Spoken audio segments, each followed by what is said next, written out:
Day 6, the Crown of Thorns. Mark 15, 16, 17. And the soldiers led him away into the hall, called Praetorium. And they called together the whole band, and they clothed him with purple, and platted a crown of thorns, and put it about his head. Stop and picture this moment. The soldiers gather the whole band, not a few, but a crowd.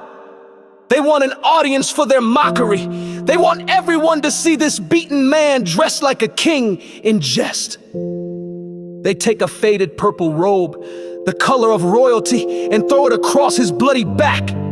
They twist thorns into a crown, shove it into his head until the blood runs down his face. They laugh. They bow in fake worship.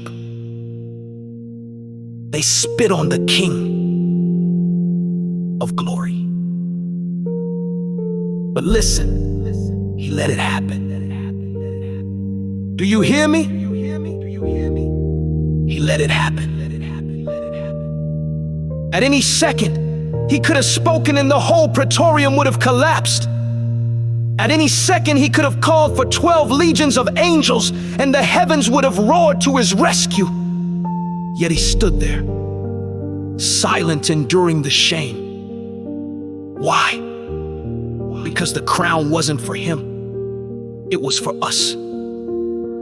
Think back to Genesis. When Adam sinned, God told him the ground would bring forth thorns and thistles. Thorns are the fruit of the curse. And here is Jesus, the sinless one, wearing the curse on his head.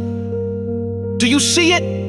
The curse that belonged to us. He carried the thorns that represented sin and separation. He bore what Adam lost. Christ is redeeming.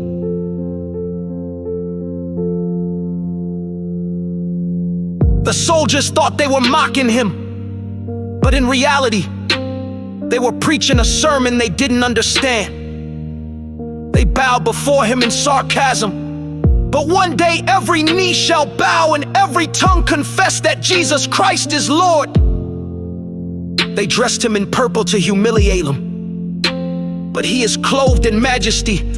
They crowned him with thorns to shame him, but through that crown he was showing himself over sin, over death, over every curse.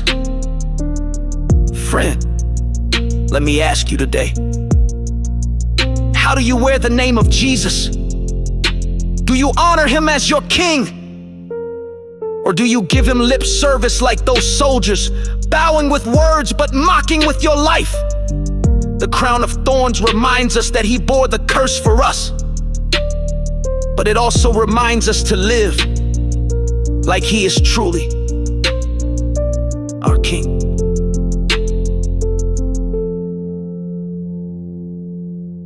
Don't mock him with empty religion. Don't bow on Sunday and live like the world on Monday.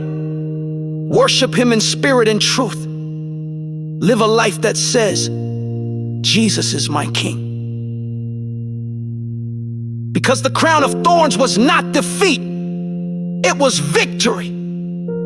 Victory over the curse, victory over sin, victory that he won for you. The challenge for today: bow the knee in truth. Worship him not with sarcasm, but with sincerity. Remember, the blood that ran down from that crown was for you. And live like he is your king.